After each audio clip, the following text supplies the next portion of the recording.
लेकिन उनकी सोच उनके पास में हर एक डे वाइज रेडी होती है और उसको जब कभी एग्जीक्यूट करना है वो राइट वक्त उनको पता रहता है। तो इसी के साथ में अभी मुझे लगता है कि सही वक्त आ गया है उनको इस मंच पे बुलाने का और ये वेबिनार आगे ले जाने के लिए।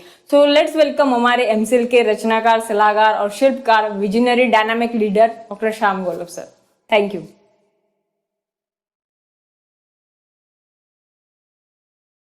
दोस्तों नमस्कार, मैं डॉक्टर श्याम गोलब फिर से एक बार आपका ट्रेनिंग सेशन में स्वागत करता हूं। मैं आशा करता हूं कि आप सभी लोग स्वस्थ हैं और आप अपने साथ अपने परिवार का यानी घर का परिवार और एमसीएल परिवार दोनों का ख्याल रख रहे हैं। मैं ये भी उम्मीद करता हूं कि आप सभी लोग 1 घंटा बहुत अच्छे एक्सरसाइज कर रहे हो, अपने हार्ट अपने लंग को मजबूत कर रहे हो और अपनी इम्यूनिटी को बढ़ा रहे हो। तो चलिए शुरुआत करते हैं आज के टॉपिक से। दोस्तों, हमारे भारत में दुनिया की 18% से ज्यादा आबादी रहती है। बहुत जल्द हम चाइना को पीछे छोड़ दुनिया के सबसे ज्यादा आबादी वाले देश बनने वाले हैं। लेकिन इसके कंपैरिजन में हमारे पास जमीन कितनी है? तो दुनिया की जितनी जमीन है उसके सिर्फ 2.4% इतनी ही। तो अगर हमें इन सभी लोगों का पेट भरना है तो हमें इस जमीन का सबसे ज्यादा महत्तम मैक्सिमम उपयोग करना चाहिए।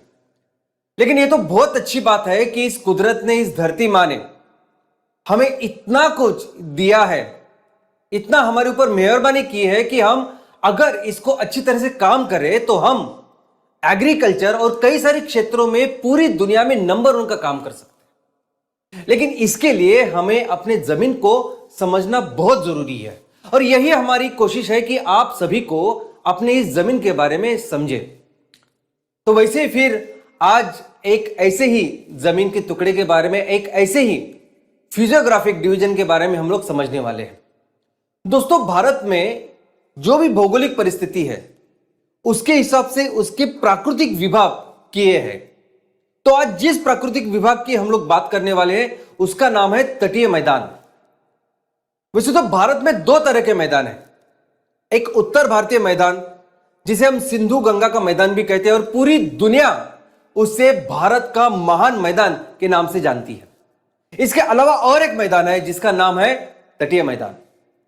दोस्तों, हमारा जो भारत है, हमारा भारत अगर आप उत्तर भारतीय मैदान छोड़ के नीचे देखें तो पूरा एक पेनिनसुलर भारत है। मैक्सिमम वो जो भारत है वो पठार पे है और ये जो भारत है उसके नीचे पेनिनसुला में दोनों बाजू पर्वत की श्रृंखला है। एक उत्तर पर्वतीय, पूर्व पर्वतीय श्रृंखला और पश्चिम पर्वतीय श्रृंखला, जिसे हम पश्चिम घाट और पूर्व घाट ऐसे भी कहते हैं। जबकि भारत ये पेनिनसुला है तो इसके तीनों बाजू में समुंदर है।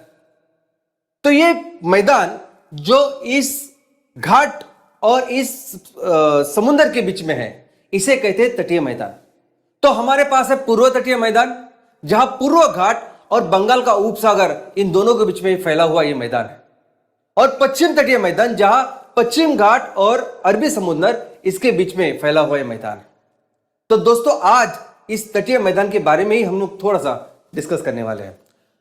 दोस्तों, पूरी दुनिया में अगर आप देखोगे तो 71% सरफेस के ऊपर समुंदर है, पानी है, और सिर्फ 29% जो सरफेस है उस पे जमीन है। और इस जमीन में जितनी भी आबादी रहती है, मैक्सिमम आबादी ये समुद्र को लग के जो जमीन होती है उस पे रहती है। अगर आप देखोगे तो पूरी दुनिया में 40% जो आबादी है वो समुद्र को लग के जो जमीन है उसके 100 किलोमीटर अंतर पे रहती है, और इसकी ही 25% यानी पूरी दुनिया के 10% आबादी तो समुद्र के इतने करीब होती है, इतने करीब रहती है कि समुद्र की जो लेवल है उसके 10 मीटर लेवल के अंदर ही ये पूरी 10% आबादी इतनी रहती है, क्योंकि उतनी रह सकती है शायद। अभी क्या कारण है कि समुद्र के पास इतनी सारी आबादी रहती है? तो दोस्तों, इसके 2 कारण हैं।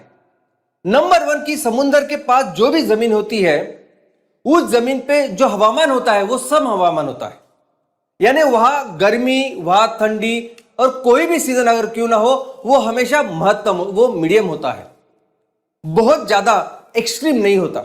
जैसे जैसे आप समुद्र से दूर दूर दूर चले जाते हो वैसे ही ये हवामान विषम होता जाता है। वहां सर्दी और सर्द होती है और गर्मी और गर्म होती है। ये वही डिफरेंस है मुंबई और दिल्ली में।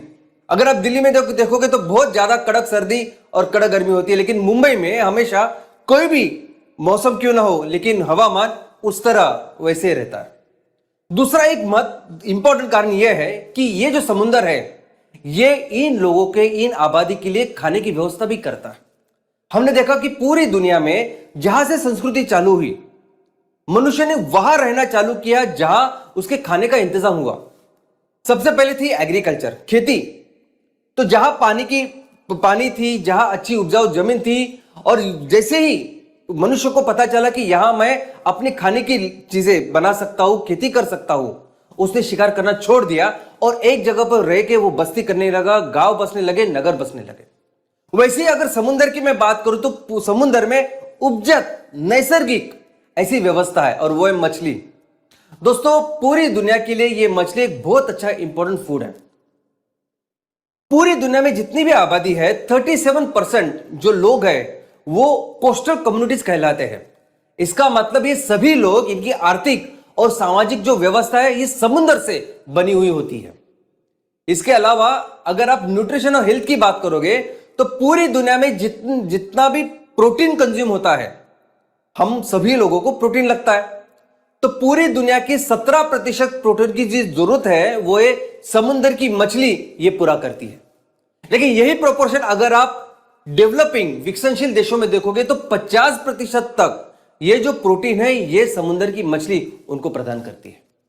दोस्तों, इसके अलावा हम पूरे दुनिया में 60 मिलियन यानी 6 करोड़ ऐसे लोग हैं जो अपने वैयक्तिक स्तर पर बिना किसी सपोर्ट के कुछ अपने लेवल पे सब्सिस्टेंस ऐसे फिश फार्मिंग या समुद्र में खेती करते हैं, यानी मछुआरी करते हैं।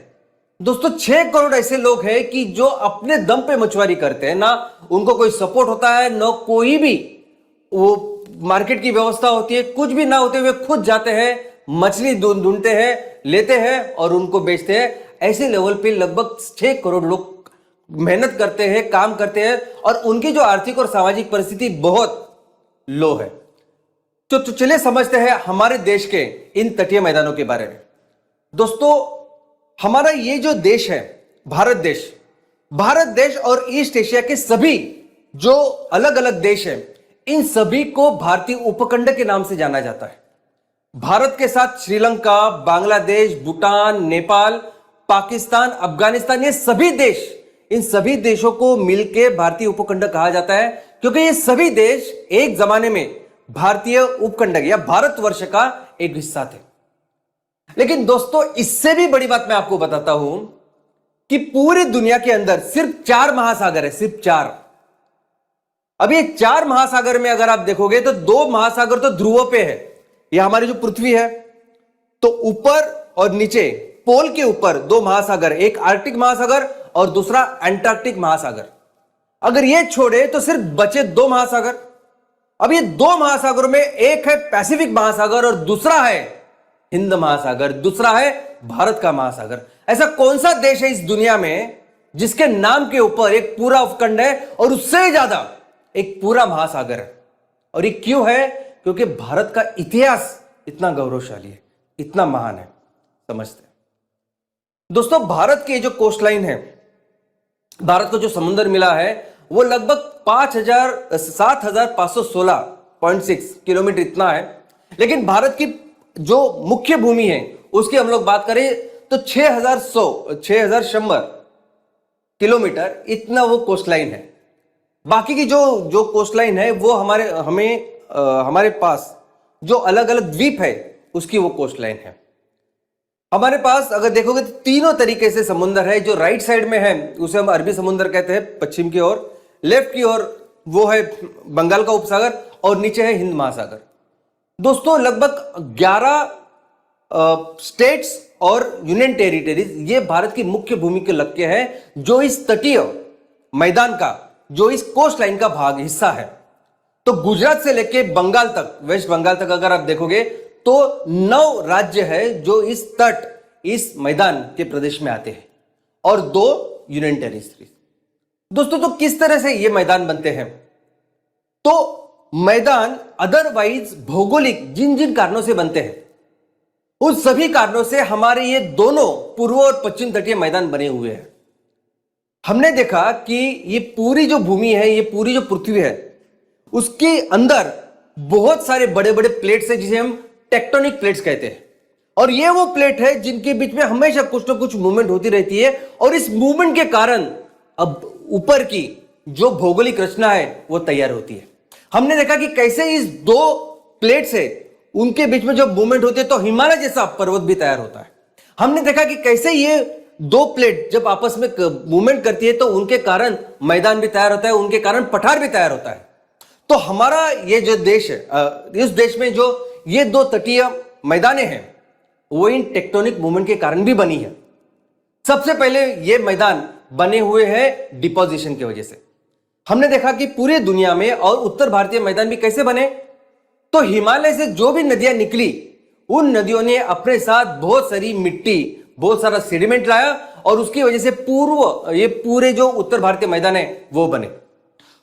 ठीक उसी तरह हमारे इस पेनिनसुलर भारत में वेस्ट कोस्ट से, यानी पश्चिम में जो हमारा घाट है, वहां से बहुत सारी नदियां निकलती है जो अपने साथ बहुत सारा सेडिमेंट, बहुत सारी मिट्टी लेके आती है, और उन्होंने पूर्व तटीय पूरा मैदान ऐसा बनाया है।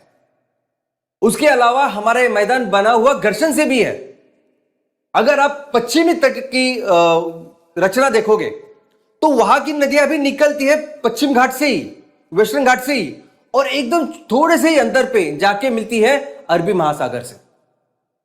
अरबी समुद्र से जब ये मिलती है तब इतनी कम लेंथ होती है कि वो डिपोजिशन वगैरह वो सेडिमेंट या मिट्टी वगैरह कुछ नहीं लाती, लाने के बजाय ज्यादा घर्षण करती है, और इस तरह से उसका प्लेन तैयार हुआ है। इसके अलावा हमारा ये प्लेन टेक्टोनिक मूवमेंट के कारण भी बना हुआ है। दोस्तों, हमारा ये जो प्लेन शुरुआत में जैसे था और आज जैसे है, इसमें एक बहुत बड़ा इवोल्यूशन हुआ है। तो अगर आपका ये जो मैदान, जो तटीय मैदान है, इस मैदान के ऊपर कौन ज्यादा काम करता है, कौन ज्यादा हावी होता है? अगर नदी अच्छा काम करती है, नदी ज्यादा सेडिमेंट लाती है, सबसे ज्यादा मिट्टी लाती है, तो वो अपना ये जो तटीय मैदान है वो बहुत उजला, बहुत फर्टाइल ऐसा मैदान या ऐसी खेती की योग्य जमीन तैयार करती है। लेकिन अगर समुद्र ज्यादा हावी है तो वहां ज्यादा बड़े बड़े इश्यूरीज या खड़ियां तैयार होती है। इसके अलावा अगर आप देखोगे तो टेक्टोनिक मूवमेंट्स के कारण भी हमारे यहां ये जो पर्वतीय मैदान है ये बहुत बड़ी मात्रा में अफेक्ट हुए हैं। दोस्तों, जब भी कुछ समुद्र से लग की जो जमीन है वो ऊपर आती है समुद्र से, उसे हम कहते हैं एमरजेंट। तो हमारे इस तटीय मैदान में ऐसे भी प्रदेश है जो इस समुद्र से लग के ऊपर आए हैं और जिन्हें हम कहते हैं एमरजेंट कोस्ट लाइन। और हमारा जो पश्चिम तटीय जो मैदान है वो इस तरह से बना है। इसके अलावा जब आपका ये आपकी जमीन है जो समुद्र के अंदर खिसक जाती है, उसे कहते हैं सबमर्ज।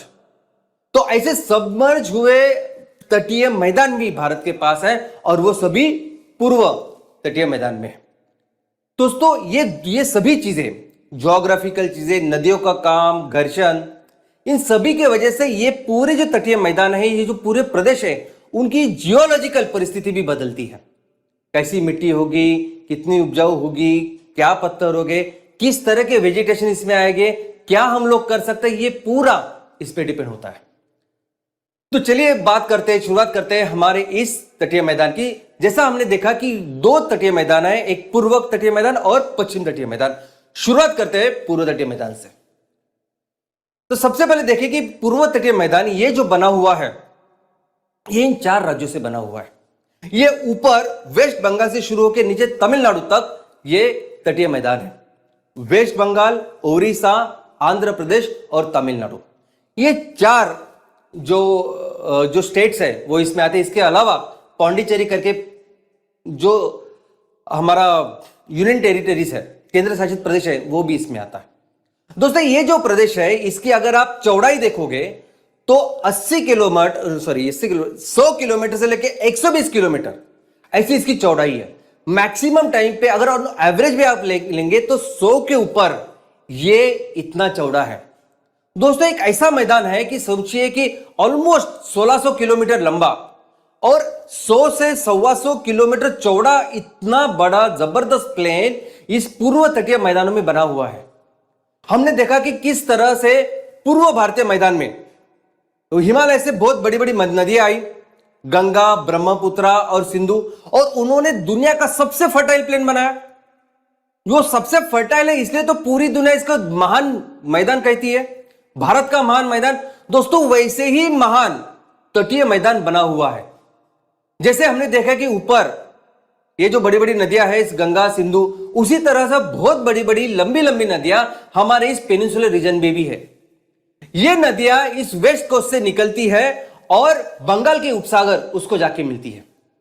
इसमें गोदावरी, ब्राह्मणी, इसमें कृष्णा, कावेरी, ये सभी ऐसी नदियां हैं जो बहुत लंबा सफर, और सिर्फ वो ही नहीं तो उनकी कई सारी उपनदियां हैं, वो सभी मिलके ये लंबा सफर तय करते हैं और अपने साथ बहुत सारा सेडिमेंट, बहुत सारी मिट्टी लेके आती है, और उन्होंने लाके ये पूरा जो प्रदेश है ये उपजाऊ किया है। दोस्तों इस तरह से हमने इस पूरे नदियों का जो परिणाम इस तट के ऊपर, मैदान के ऊपर देखा। अभी इस मैदान के भी अलग अलग विभाजन होते हैं। तो हमारे इस पूर्व तटीय मैदान के 3 विभाजन हैं। सबसे ऊपर है उत्कल प्लेन या उत्कल कोस्ट, दूसरा है आंध्र का कोस्ट, और तीसरा है कोरोमंडल कोस्ट। तो शुरुआत करते हैं उत्कल कोस्ट से। दोस्तों उत्कल कोस्ट यानी इस पूर्व तटीय मैदान का वो हिस्सा जो ओडिशा राज्य को लग के है, ओडिशा और ऊपर का थोड़ा सा वेस्ट बंगाल का। दोस्तों आपने सुना होगा कि जन गण मन जो हमारा राष्ट्रगीत है उसमें एक पंक्ति है जिसमें से लिखा है कि द्राविड़ उत्कल बंग, जिसमें हर राज्य के बारे में लिखा गया है। तो उत्कल, तो ये उत्कल है। उत्कल का अगर आप लिटरल मीनिंग लेंगे तो उत्कल का मीनिंग, उत्कल का अर्थ है कला और हस्तकला में सबसे ऊंचे लेवल पे जो भूमि है उसे कहते हैं उत्कल।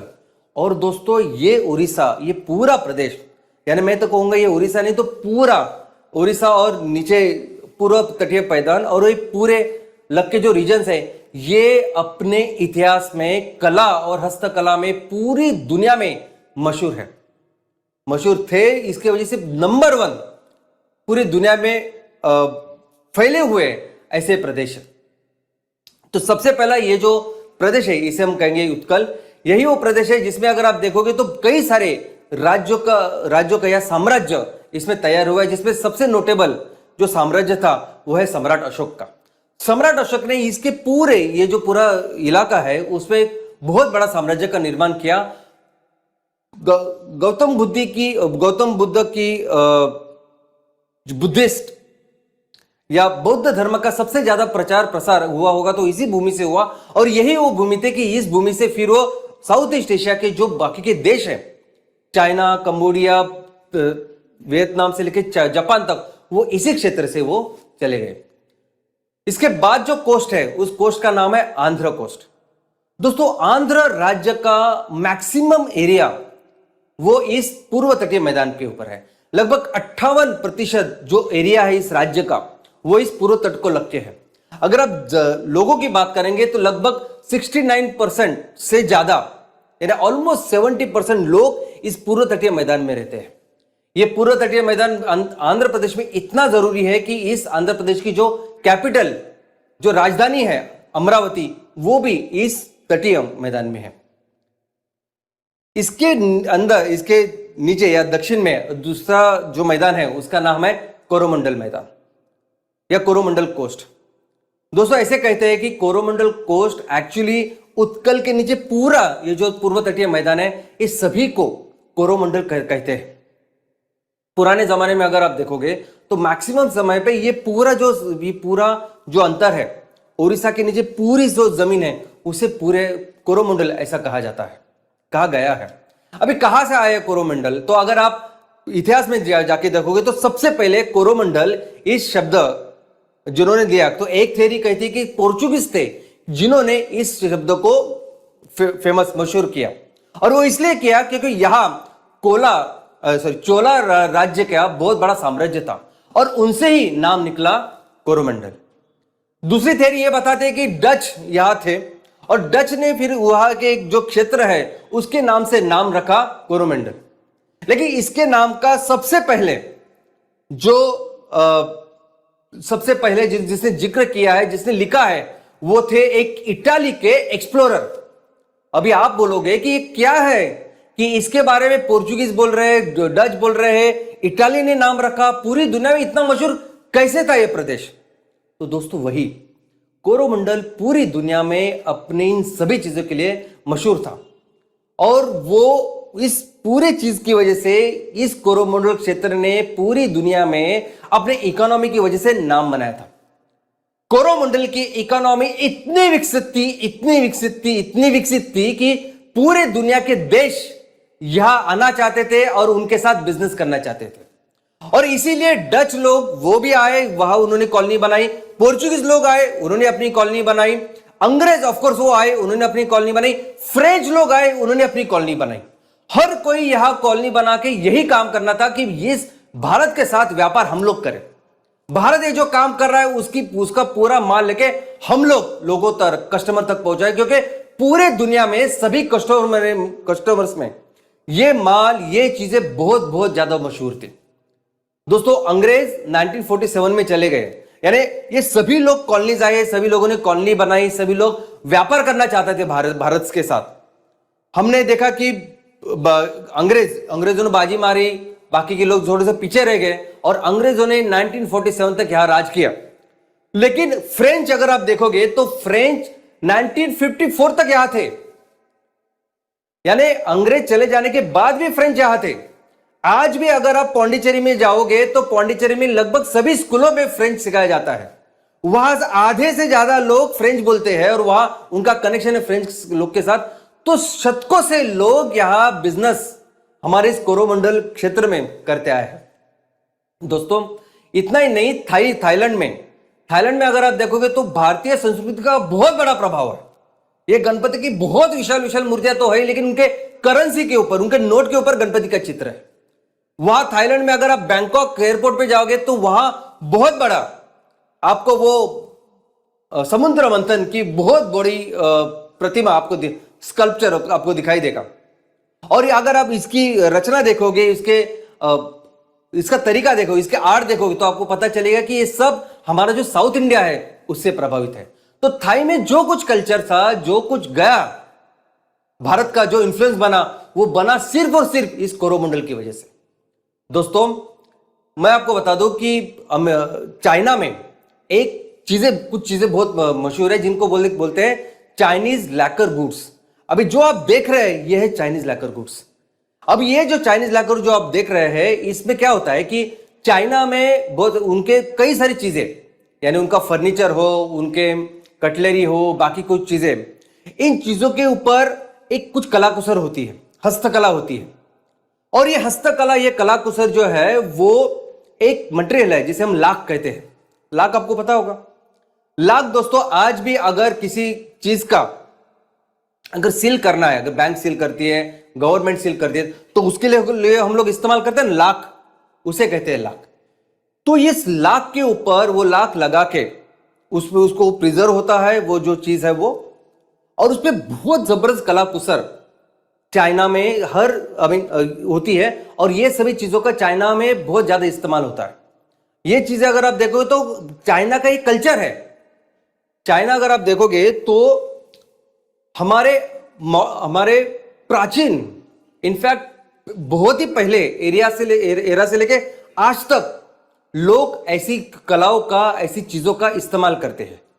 और ये सभी जो चीजें हैं जो आज भी वहां बहुत ज्यादा मान है, और आप जितने अच्छे, जितने ज्यादा अमीर हो, उतनी ज्यादा ऐसी वस्तुओं का प्रयोग करते हैं। इतना ज्यादा इंपॉर्टेंस इन चीजों को वहां आज तक है। इन सभी चीजों को बोला जाता था कोरोमंडल गुड्स। आज भी बोलते हैं कोरोमंडल गुड्स। क्यों? क्योंकि ये सभी चीज भारत से, इस कोरोमंडल कोष से चाइना जाती थी। दोस्तों ये लाख, ये जो चीज है, ये भारत ने दुनिया को दिया हुआ एक तोहफा है। लाख इस शब्द का प्रयोग जो है, शब्द जो आया है वो एक संस्कृत वर्ड से आया है जिसका नाम है लक्ष्मी। ये जो लाख हम लोग जो समझते हैं, ये लाख और ये शब्द भी लाख भारत ने पूरी दुनिया को दिया है। दोस्तों ये जो भारत की चीजें थी जिसमें हम लोग इतने सक्षम थे, पूरी दुनिया में अव्वल थे, आज भी इसको मुकाबला नहीं है। आज भी अगर देखोगे आप हमारा भारत का और चाइना का व्यापार देखोगे तो चाइना भले ही हमें बहुत ज्यादा माल देते होंगे, लेकिन कुछ चीज जैसे कि चाइना सिर्फ हमसे ही लेता है। हम जितने भी चीजें चाइना को देते हैं 60% चीजें होती है, ये 60% चीजें होती है हस्तकला की, जो चाइना के पास क्या पूरी दुनिया के पास कोई ऑप्शन ही नहीं है। कोई भी ऐसा इलाका नहीं, कोई भी ऐसा देश नहीं है कि जिसके पास ये हिस्ट्री है, जो कोई इस तरह से कलाकुसर कर सकता है और चीजों को बना सकता है। तो आज भी चाइना जितना भी इंपोर्ट करती है, मैक्सिमम इंपोर्ट इन चीज का करती है, और ये हमारी महानता है इस कोरोमंडल कोर्स के। दोस्तों, उन दिनों इस तरह का ये माल तैयार होता था और ये अलग अलग बाजार में, अलग अलग नेशंस में जाता था। ये जो मैं आपको एग्जांपल अभी दिखा रहा हूं, ये सिर्फ चाइनीज मार्केट के लिए बना हुआ एक प्रोडक्ट है। उसका नाम भी चाइनीज उन्होंने रखा है, शराजा चिंस। तो अब आप सोच सकते हैं कितना स्पेशलाइजेशन हमारा अपना उद्योग में, अपने प्रोडक्ट्स में होता था। दोस्तों, हमारे इस बिजनेस की वजह से, इस समृद्धि की वजह से कई सारे बड़े बड़े साम्राज्यों का निर्माण इस कोरोमंडल क्षेत्र में हुआ।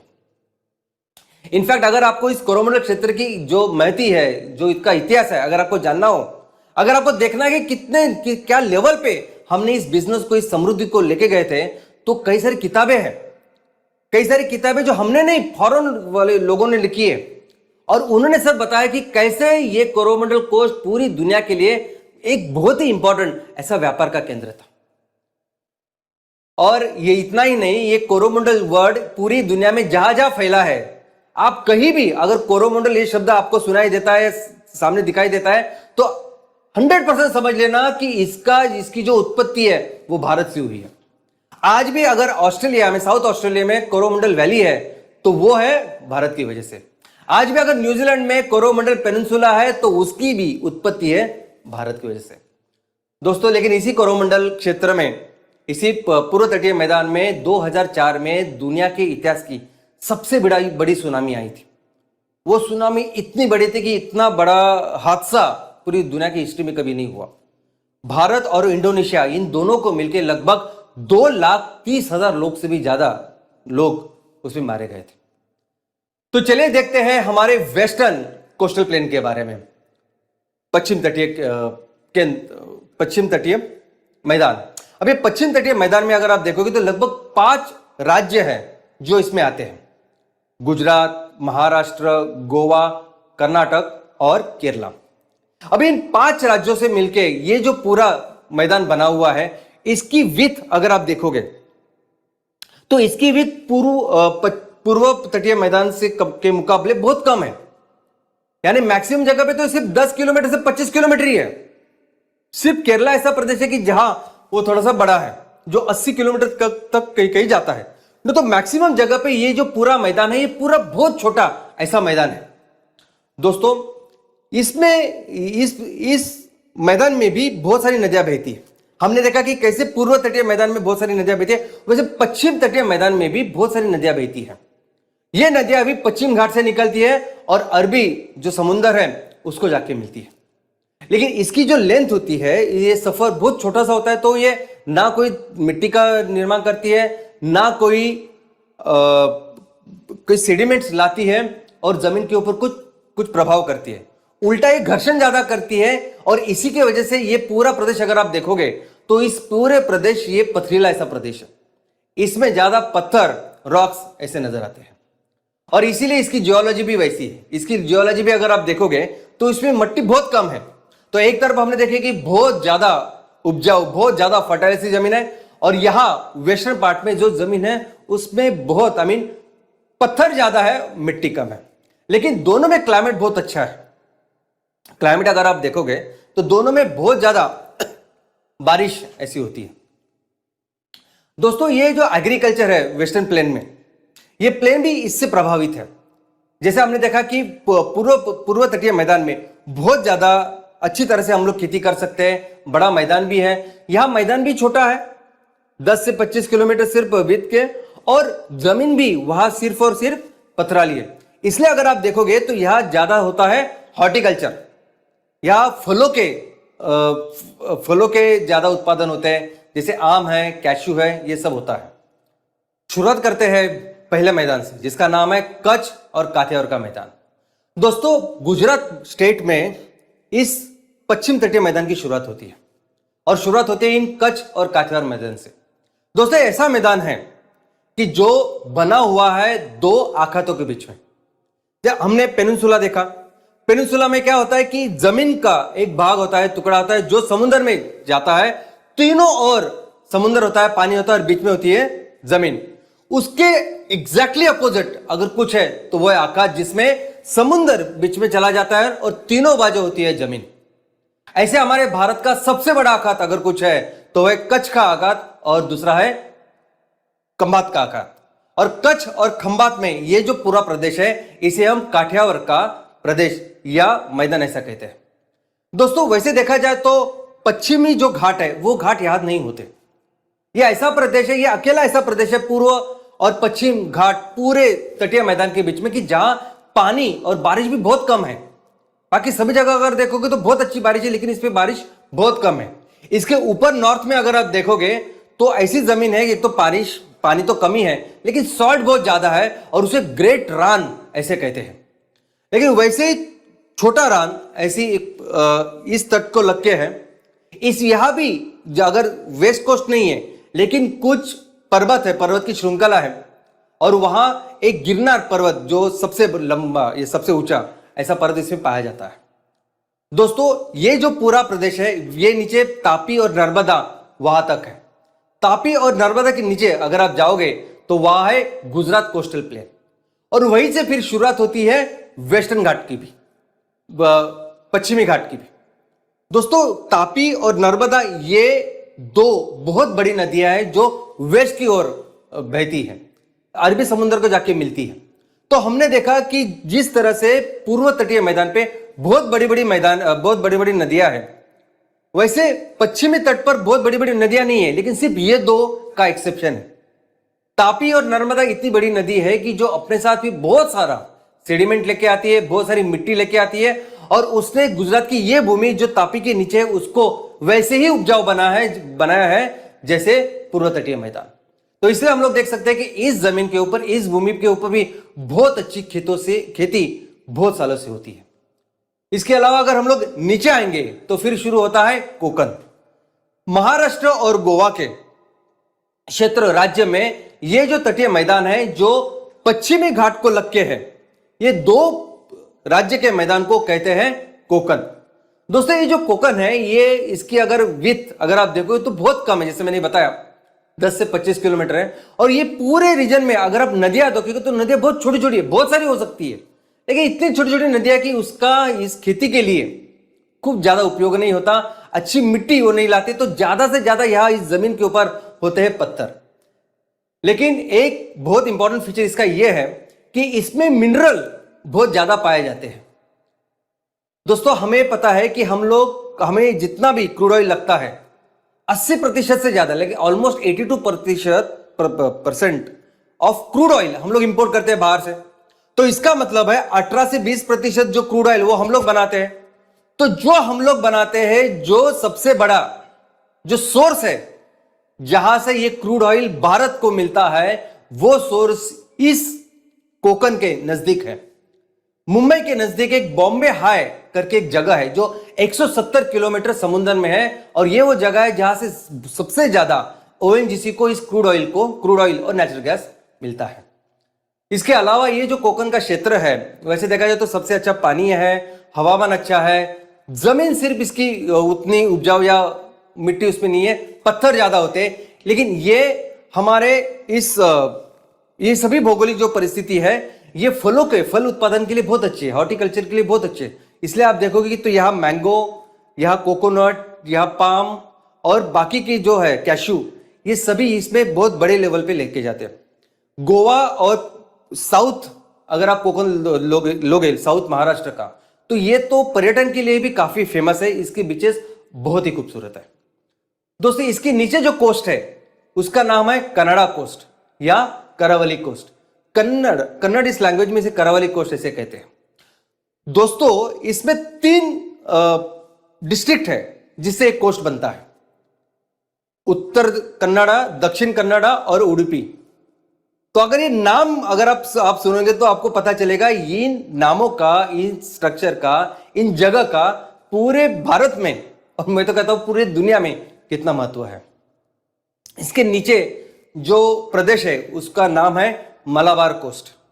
दोस्तों मलाबार कोस्ट यानी वो जगह, वो तटीय मैदान जो केरला को लग के पूरा है, लेकिन बहुत पहले यानी हजारों सालों तक ये मलाबार कोस्ट यानी कोकण से लेके पूरा जो कर्नाटक है और अभी जो आज का केरल है, ये गोवा से लेके नीचे तमिलनाडु के कन्याकुमारी तक ये पूरा जो प्रदेश है इसे मलाबार कोस्ट कहते थे। दोस्तों इस मलाबार कोस्ट की हमारी पूरे प्राचीन भारतीय संस्कृति में, हमारे पूरे इतिहास में बहुत बहुत ज्यादा महत्व है। क्यों? तो एक तो मैं पहले फिजियोलॉजी, पहले ज्योग्राफी आपको बोलता हूं कि इस हिमालय के बाहर जो भी सबसे चोटी वाली जो जगह है वो भी यही है, जिसका नाम है अन्नामुड़ी। और सबसे छोटे लो लेवल पे जहां खेती होती है, यानी हमें पता है कि समुद्र की एक लेवल होती है और जो कोई भूमि होती है वो हमेशा समुद्र के ऊपर ही धीरे धीरे करके ऊपर होती है, लेकिन ये ऐसा प्रदेश है कि यहां समुद्र के लेवल के नीचे भी खेती होती है और वो है कुट्टीनाथ। दोस्तों ये पूरा केरला का ये जो एरिया है मलाबार, ये केरला के लिए नहीं, केरला के लिए पूरा राइस का बाउल या राइस का भंडार ऐसे ऐसे कहते हैं। और इसकी जो प्लांटेशन, इसकी जो जमीन, जैसे मैंने बताई कि इसकी जो विड्थ है इस केरला में बहुत ज्यादा है, बहुत से सारे जगह पे 70-80 किलोमीटर है। बहुत अच्छी उपजाऊ जमीन यहां इस केरला में है। लेकिन अगर मलबार के बारे में बात करते हैं, फिर से मलबार कोस्ट, और मैं जब मलबार कोस्ट की बात करता हूं तो मैं इस कर्नाटका और केरला इन दोनों की जो पूर्व तटीय मैदान उसकी बात आज करना चाहूंगा। दोस्तों मलाबार इस शब्द का जन्म कैसे हो पहले मैं आपको बताता हूं। यह दो शब्दों से हुआ है। एक तो मले, ये मलयालम वर्ड है और जिसका अर्थ है माउंटेन, जिसका अर्थ है पर्वत, और दूसरा है बार। ये बार वर्ड अरेबिक है जिसका नाम है प्रदेश। तो ये पर्वतों का प्रदेश है मलबार। और किसने दिया होगा ये नाम? तो सबसे पहले ये नाम दिया अरेबिक लोगों ने। सबसे पहले मलाबार इस शब्द की जो उत्पत्ति है, इस शब्द का जो रेफरेंस है वो आता है अरेबिक से। यानी अरेबिक जो लोग इनसे बिजनेस करते थे हजारों साल पहले ये शब्द की उत्पत्ति दिखाई गई है। दोस्तों ये जो मलाबार है, मैं कह सकता हूं और पूरे ऐसे सबूत है कि पूरे भारतवर्ष में, भारत के इतिहास में सबसे बड़ा बिजनेस का सेंटर अगर कोई रहा होगा तो वो था मलबार। दोस्तों पूरा जो इंडियन ओशन इसीलिए कहते थे कि वो वहां भारत, इंडिया था। पूरी दुनिया आना चाहती थी भारत के साथ बिजनेस करने। पूरी दुनिया आती थी इस इंडियन ओशन को ढूंढने, इस भारत के उपखंडों को ढूंढने। और सबसे बड़ा जो सेंटर था जहां ये लोग आके बिजनेस करते थे वो था ये मलबार। दोस्तों आपको ये मलाबार इतना मशहूर था कि पूरी दुनिया के सभी लोग आके यहां रहते थे। यानी सिर्फ आके आए और गए। अगर आपको हम आज देख सकते हैं कि हम बहुत जल्दी एक प्रदेश से दूसरे प्रदेश तक जा सकते हैं, लेकिन उन दिनों ऐसा नहीं था। हजारों किलोमीटर सफर करके आपको आना पड़ता था। आने के बाद लोग यहां अपनी जिंदगी गुजारते थे। यह मलाबार ऐसा प्रदेश था कि यहां अरेबिक, यहां इजिप्ट, यहां चाइनीज, सभी तरह के लोग यहां रहते थे। और यह ट्रूली कॉस्मोपॉलिटन सेंटर था पूरी दुनिया का। आज किसे हम कॉस्मोपॉलिटन कहेंगे? आज आप किसी अमेरिकन, किसी यूरोपियन, जो एक छोटा सा शहर होगा उसको कॉस्मोपॉलिटन कहेंगे कि वहां अलग अलग भाषा बोलने वाले, अलग अलग संस्कृति के लोग वहां रहते होंगे। आज की बात है, लेकिन हजारों साल पहले ये पूरा कल्चर, ये सभी चीज हमारे मलाबार में थी। तो आप सोच सकते हैं कि पूरी दुनिया के लोग यहां आके बसते थे। दोस्तों प्री हिस्ट्री, यानी मैं प्राचीन भारत की भी बात नहीं करूंगा, जब संस्कृति की शुरुआत हुई, जब इस हड़प्पा मोहनजोदड़ो की शुरुआत हुई, जब इस दुनिया में सिर्फ 5-6 ऐसी संस्कृतियां थी, तब से लेके इस मलाबार का महत्व है। आपने अभी तक सिर्फ सिल्क रूट के बारे में सुना। सिल्क रूट जो चाइना से निकलता था, चाइना बहुत ज्यादा सिल्क तैयार करता था, भारत भी तैयार करता था, जो पूरी दुनिया में जाता था, और ऐसा ऐसा रूट था। उसके बारे में बहुत ज्यादा लोग मार्केटिंग करते, बताते। दोस्तों कभी हमारे इस स्पाइस रूट के बारे में आप पढ़िए, आप हैरान हो जाएंगे। पूरी दुनिया का सबसे बड़ा व्यापार का केंद्र, सबसे बड़ा व्यापार का रूट अगर कुछ था तो था ये स्पाइस रूट, ये स्पाइस केंद्र। और इस सभी पूरी दुनिया के लिए स्पाइस, क्योंकि पूरी दुनिया में मसाले कहीं नहीं थे। पूरी दुनिया के बारे में जितने डेवलप्ड भारत देश था, बाकी के देश तो इतने डेवलप्ड ही नहीं थे।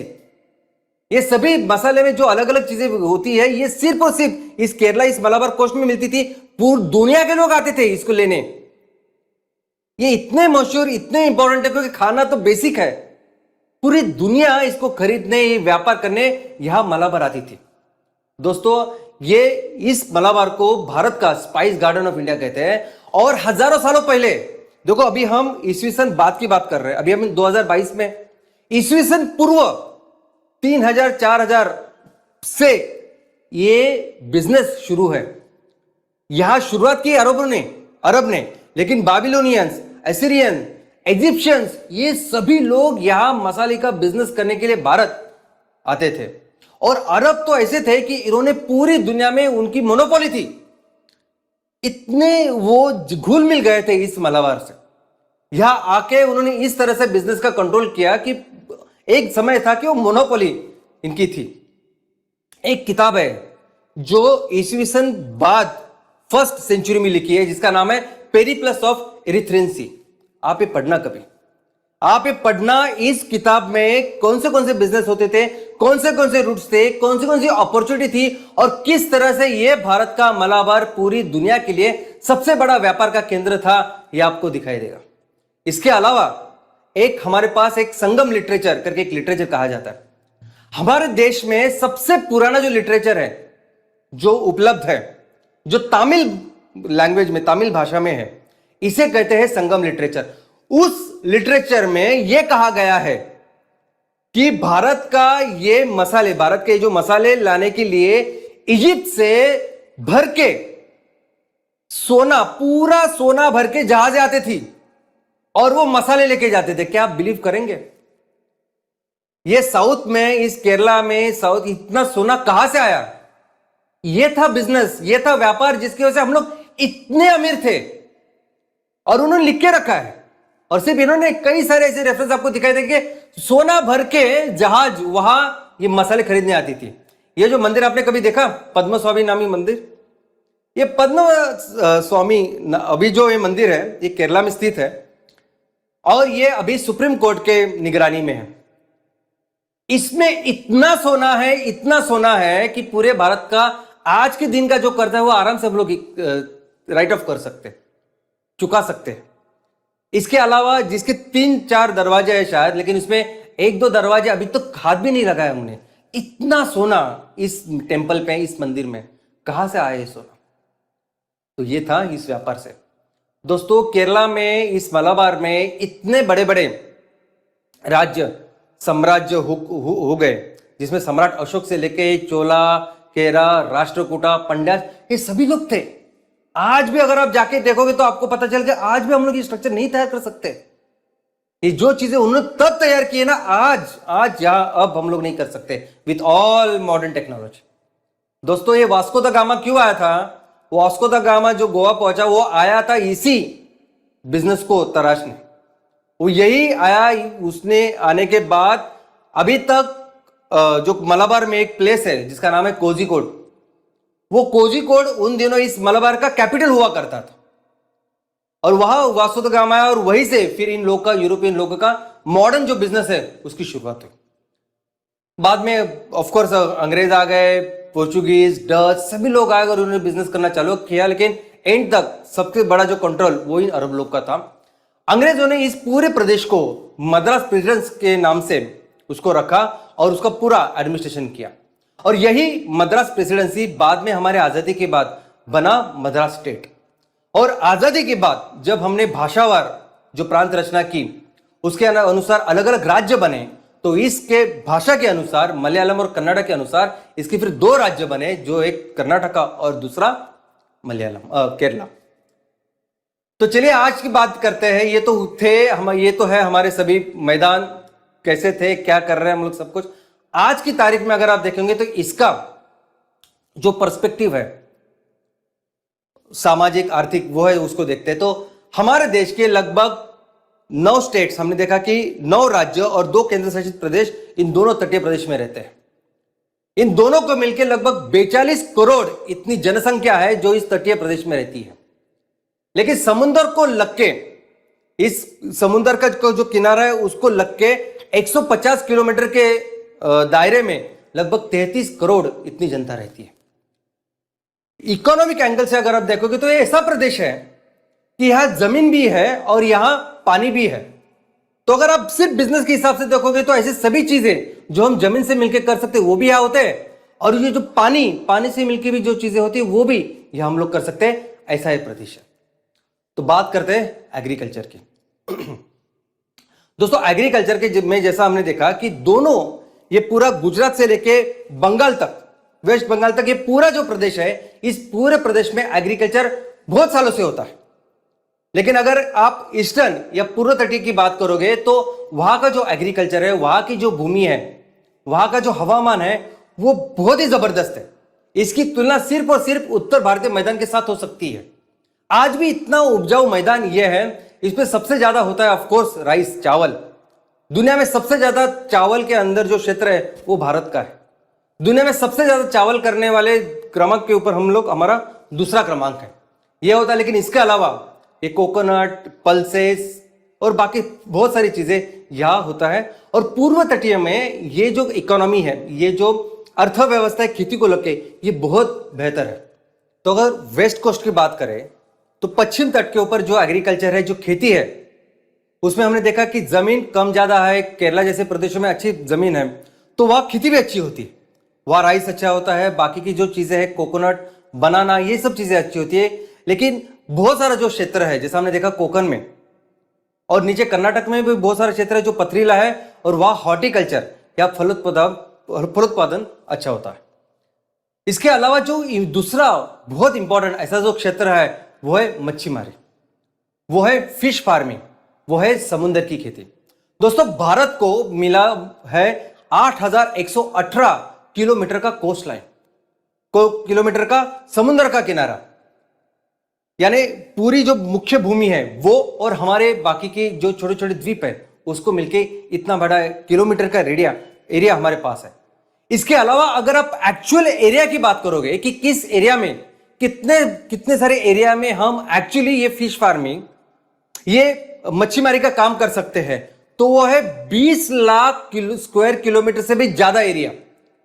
यानी हमारे धरती के ऊपर भारत का जितना एरिया है लैंड, वो कितना है तो 32,70,000 स्क्वायर किलोमीटर।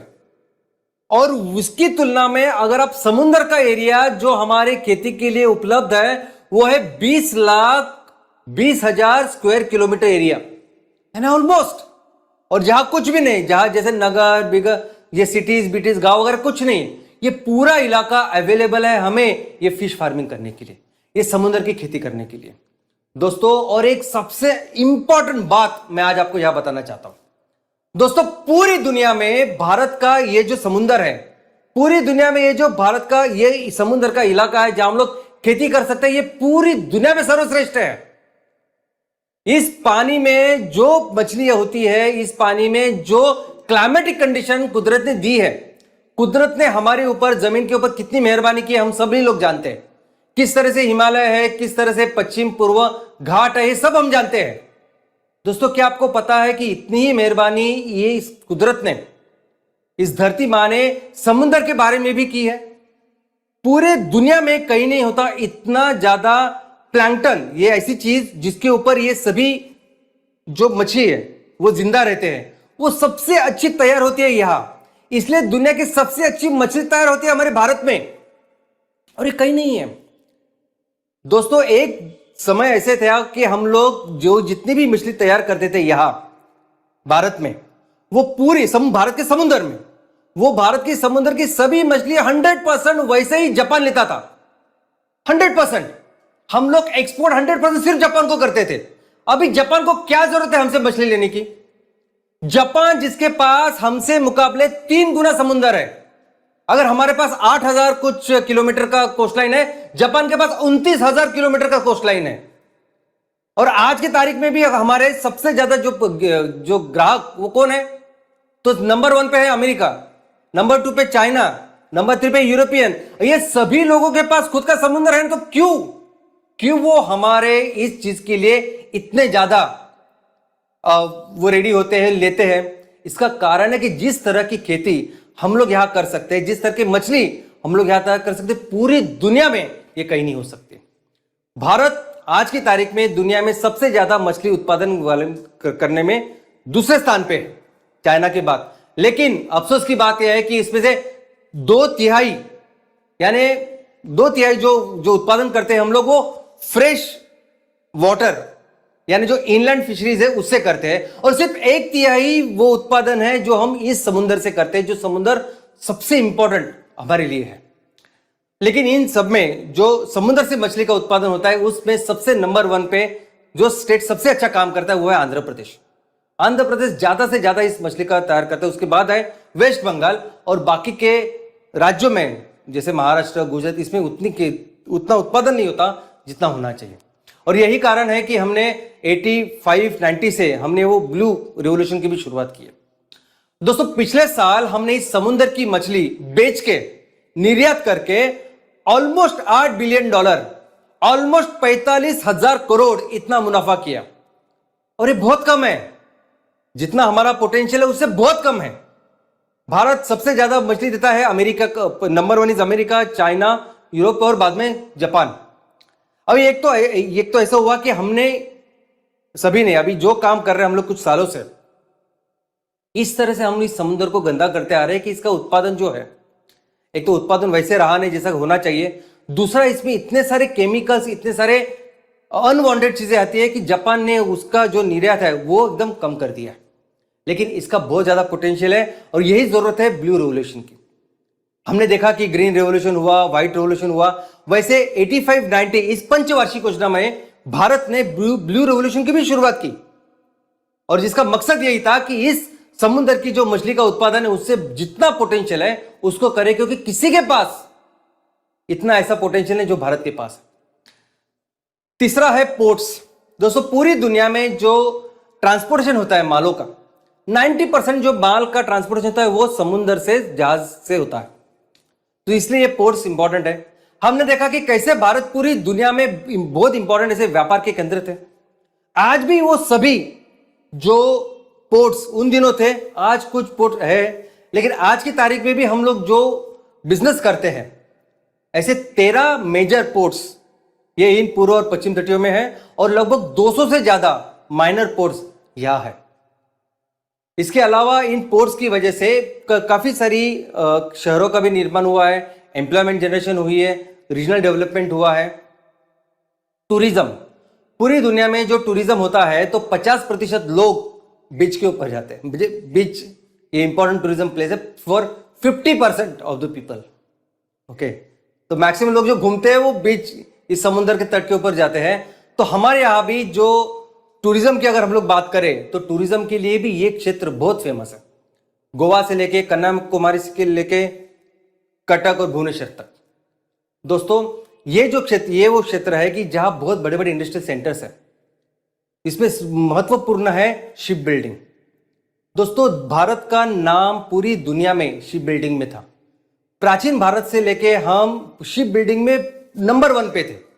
हमारे व्यापारी, हमारे लोग यहाँ जो बड़ी बड़ी जहाज बनाते थे, वही जहाज इजिप्ट से लेके, यूरोप से लेके चाइना तक लोग इस्तेमाल करते थे। तो आज भी हमारे यहाँ जो इंडस्ट्रियल सेंटर्स है, जो शिप बिल्डिंग जो सेंटर्स है, वो इन तटीय मैदानों के ऊपर है। इसके अलावा कई सारी chemical industries, fertiliser industries, pharma industries, mineral industries, ये सभी इंडस्ट्रीज इस तटीय मैदानों पे है। मैक्सिमम करके ये वेस्ट साइड पे है, गुजरात, महाराष्ट्र और नीचे। ऐसी फैक्ट्रियां जिनको पानी लगता है, जैसे औष्णिक ऊर्जा केंद्र है, जैसे न्यूक्लियर रिएक्टर्स है। इन दोनों में केस में जब रिएक्टर्स को ठंडा करना होता है तो पानी बहुत सारा लगता है, और ये इसलिए ये जो ऊर्जा केंद्र है ये भी इस तट पर पाए जाते हैं। इसके अलावा ऐसी फैक्ट्रियां जिनको पोर्ट लगता है, जिनको बंदर की जरूरत होती है। अभी कुछ ऐसे उद्योग है जो 100% जो इंपोर्टेड चीजें इसके ऊपर आधारित है, जैसे हमारे पेट्रोकेमिकल के उद्योग या केंद्र, जैसे हमारी रिफाइनरीज, अभी रिफाइनरीज में हमने देखा कि 80% से ज्यादा जो क्रूड ऑयल है वो हम लोग बाहर से मंगाते हैं, तो उसकी जो रिफाइनरीज अगर आप देखोगे तो वो रिफाइनरीज इसी पोर्ट के इर्द गिर्द रहती है। मैक्सिमम पेट्रोकेमिकल की जो फैक्ट्री है वो भी जो बड़े बड़े जो बंदर है जहां ये क्रूड ऑयल आता है उसी के आसपास रहती है, और उसी का ही रिजल्ट ये है कि हमारे इस तटीय क्षेत्र में ये सभी इंडस्ट्रीज है।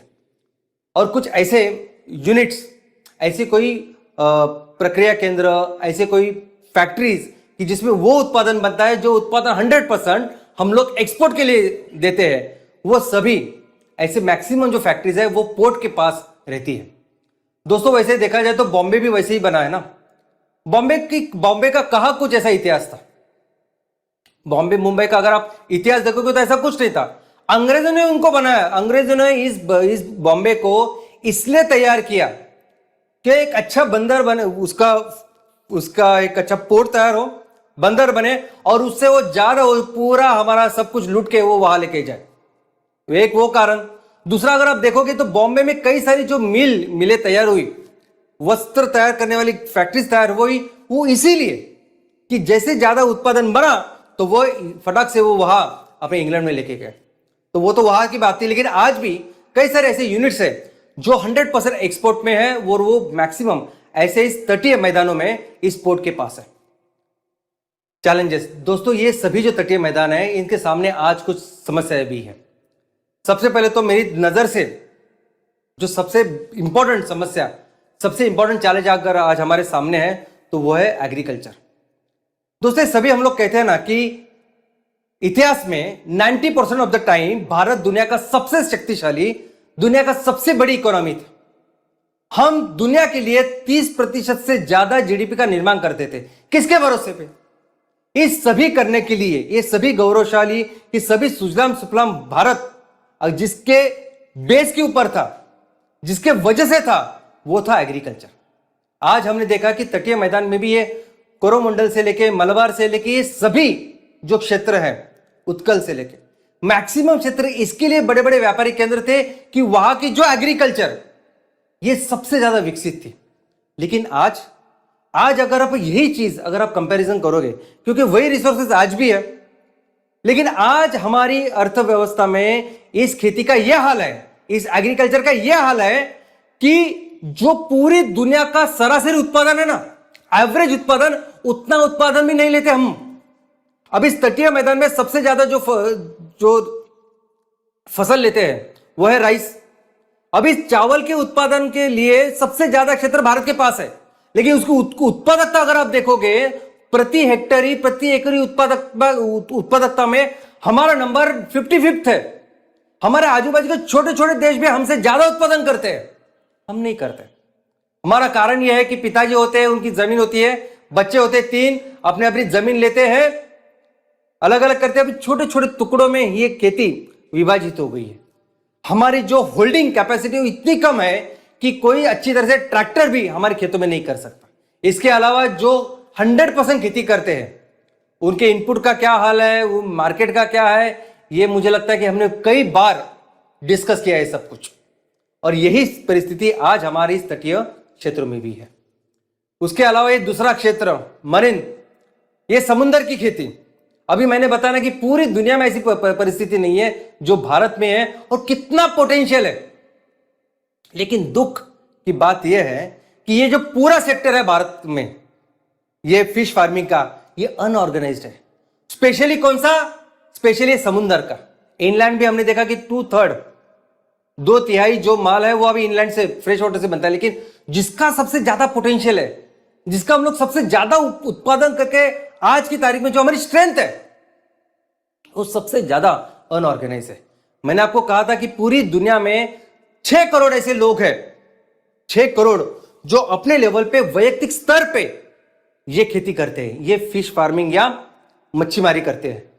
ये 6 करोड़ में से 4 करोड़ लोग भारत में रहते हैं, और इस 4 करोड़ में से 61% जो लोग आज की तारीख में जो मछुआरी करते हैं, आज की तारीख में जो इस प्रदेश में रहते हैं, जो हमारे तटीय मैदान में रहते हैं, वो 61% लोग बिलो पॉवर्टी लाइन है। यानी जो परिस्थिति आज हमने किसानों की देखी, उससे हो सकता है कि खराब परिस्थिति हमारे इस मछुआरों की आज है। ना कुछ इनपुट्स है, ना कोई आगे पीछे कोई सहारा है। अपने यहां से खेती करते हैं और वो करने के बाद जो भी फसल, जो भी मछलियों लेते हैं, उस मछली को फिर कैसे वही खुद जाके बेचते हैं। वो इतना अनऑर्गेनाइज सेक्टर ये मरीन का पूरी दुनिया में कहीं नहीं है। इसलिए 6 करोड़ में से 4 करोड़ लोग हमारे देश में दोस्तों। और ये जो समुद्र जो इतना अच्छा साबित हो सकता है पोटेंशियल, आज उस समुद्र को कचरे का डब्बा बना के रखा है हमने। इस समुद्र को लोग के इस तटीय क्षेत्र में जितने भी शहर, जितने भी नगर, जितने भी गांव है, वो सभी अपना सीवेज, टॉयलेट का वेस्ट विदाउट ट्रीटमेंट ऐसे ही समुद्र में फेंक देते हैं। एक तो हमने देखा कि हमारी जितना पॉपुलेशन है, जितना सीवेज का वेस्ट तैयार होता है, जितने प्रक्रिया केंद्र होने चाहिए इस सीवेज के ऊपर काम करने वाले, जिन्हें हम सीवेज ट्रीटमेंट प्लांट कहते हैं, ऐसी जो हमारी कैपेसिटी वो सिर्फ 30% है, 30% है। 30% सिर्फ है हमारे पास, 70% तो है ही नहीं, किसी पास वो प्रक्रिया केंद्र ही नहीं है। लेकिन जो भी है वो भी किस तरीके से कर रहे हैं, आउटडेटेड है मैक्सिमम, जो कुछ नहीं फायदा उसका। और इस तरीके से आज पूरा ये जो कचरा है, पूरा ये जो सीवेज वेस्ट है, आज ऐसे ही विदाउट ट्रीटमेंट आज समुद्र में हम लोग डाल रहे हैं। उसके अलावा ये जो खेती, जैसा हमने देखा कि पूर्व तट पे बहुत अच्छी खेती होती है, पश्चिम तट पे भी होती है, इस सभी खेती में हम लोग इस्तेमाल कर रहे हैं केमिकल्स। केमिकल फर्टिलाइजर है, केमिकल इंसेक्टिसाइड है, हर जगह केमिकल्स है। और इन तटीय प्रदेशों में बहुत ज्यादा बारिश होती है। हमने देखा कि भारत में मैक्सिमम बारिश यहां होती है, सिर्फ वो काठियावाड़ छोड़ा तो हर जगह में अच्छी बारिश होती है मानसून की। और जब जब ये बारिश होती है, तब ये बारिश का पानी अपने साथ पूरे ये केमिकल्स लेके समुद्र में चला जाता है। यही कारण है, यही केमिकल्स का कारण है कि जिसकी वजह से जापान ने हमारे से ये मछली लेना बंद किया। इतने इंसेक्टिसाइड्स, इतने कैंसर तैयार करने वाले घटक आज की तारीख में ये सब मछली में और हमारे फूड में पाए जा रहे हैं दोस्तों। और इंडस्ट्रीज, आपको क्या लगता है सभी इंडस्ट्रीज जो तटीय लेवल पे बैठी है वो सिर्फ इसीलिए कि वो पोर्ट के नजदीक है? बिल्कुल नहीं। ये सभी इंडस्ट्रीज जो हमें बड़ी बड़ी इंडस्ट्री दिखाई देती है ना, इनको ये समुद्र यानी बहुत बड़ी कचरे की पेटी है, जहां वो अपना लिक्विड वेस्ट ही नहीं, सॉलिड वेस्ट जो चाहिए, जो मन मानी वो उसमें डाल सकते हैं। इसलिए आप देखोगे गुजरात के वो सूरत वापी से लेके ये महाराष्ट्र का जो कोकण का रीजन है, जितने भी केमिकल प्लांट्स है, उसके क्या होता है उसका डिस्चार्ज जरा आप देखें तो आपको पता चलेगा। उनके लिए समुद्र यानी गार्बेज की पेटी है। और हमने इस तरह से इस पूरे समुद्र को खराब करके रखा है। ये केमिकल नाइट्रेट जो है ये डायरेक्ट कार्सिनोजेंस है। कई सारी जगह पे जहां अच्छे मछली तैयार होनी चाहिए, वहां ये अलगे और ऐसे न चाहे ऐसी वनस्पति तैयार होती है जिसे कहते हैं नाइट्रोजन ब्लूम, अलगे ब्लूम, और पूरी जो इकोसिस्टम है वो खराब करती है दोस्तों। पोल्यूशन, जितने भी, जैसे मैंने कहा कि 50% टूरिस्ट जो लोग हैं वो समुद्र पे जाते हैं, बीच के ऊपर जाते हैं। हमारे यहां जितना समुद्र, जितनी विविधता है, जितनी सुंदरता भारत में है वो दुनिया में कहीं नहीं है। मैं बीच के बारे में भी बोलता हूं आपको, ये सबमर्ज और ये जो आगे जो खड़े हुए ऐसे बीच है कहीं नहीं है। लेकिन हमारे कंपैरिजन में बाजू वाले जो छोटे छोटे देश है ना, इंडोनेशिया और थाईलैंड वगैरह, वहां से ज्यादा लोग जाते हैं बीच के, सब यहां नहीं, हमारे भारत में नहीं। और उसका कारण क्या है? सबसे बड़ा कारण है कचरा। कितना कचरा, कोई सी भी जगह पे आप जाओ, आप गोवा में जाइए, कन्याकुमारी में जाइए, कटक में, कहीं भी जाइए आपको इतना सारा कचरा मिलता है। और कचरा नंबर 1 मोस्ट इंपॉर्टेंट रीजन है कि टूरिस्ट लोग यहां नहीं आते। और बायोडाइवर्सिटी दोस्तों, एक बहुत अभिमान की बात यह है कि पूरी दुनिया की समुद्र की जितनी जैव विविधता है, 10% से ज्यादा जैव विविधता भारत में है, 10% से ज्यादा। और ये सभी जैव विविधता को हमने अभी बहुत खराब हम लोग कर रहे हैं। और इसीलिए है कि अभी जो टूरिज्म इंडस्ट्री है वो उसका भी उतना पोटेंशियल, उतना जितना वो आगे बढ़नी चाहिए वो नहीं है। सब कुछ खूबसूरत भगवान ने कुदरत देने के बाद भी उतना नहीं है। और अगर मैं मलाबार और कोरोमंडल, जिसके बारे में मैंने इतना भर भर के आपको बोला है, उसके बारे में तो मैं बोल ही नहीं सकता, जहां हम लोग बेसिक में इतने पीछे हैं। तो क्या सोल्यूशन है दोस्तों?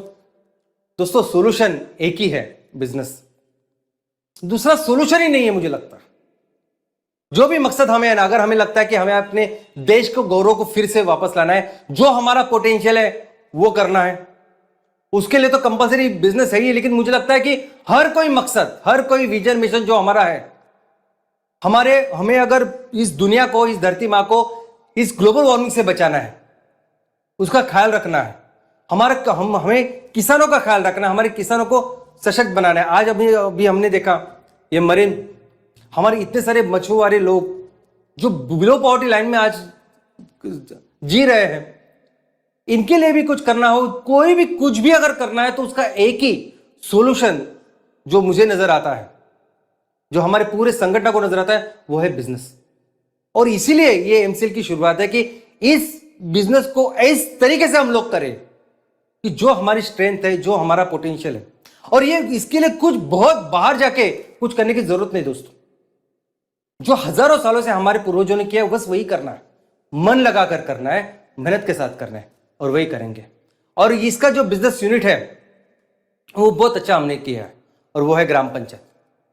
एक ग्राम पंचायत में अगर 2000 एकड़ है, 2000 एकड़ आपके पास जमीन है, अगर आपको इतना समुद्र का किनारा है, 5000 लोग यहां रहते हैं जिनको इतना कुछ हस्तकला में वो कुछ कर सकते हैं, बस उसके ऊपर ध्यान रखें। उनको जो चीजें हैं, जो इनपुट्स है, ऐसी कौन सी चीजें हम लोग तैयार कर सकते हैं। और दोस्तों, उन दिनों जितनी जरूरत थी इन चीजों की, उससे कई ज्यादा जरूरत आज है।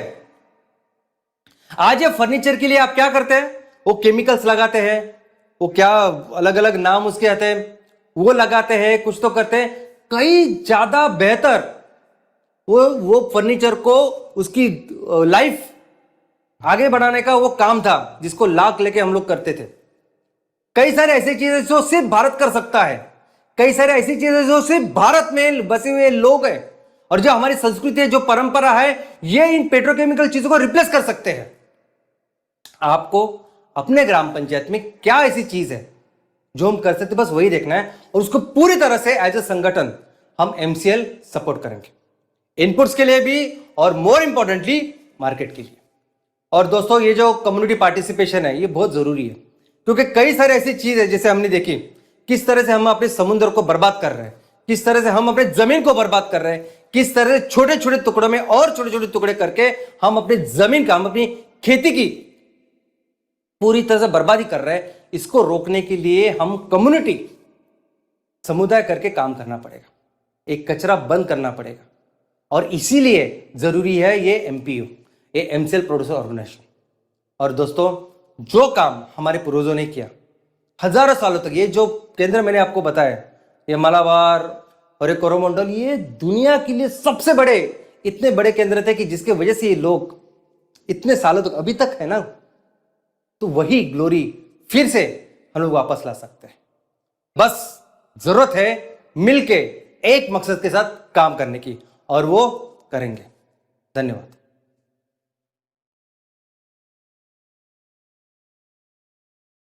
गुड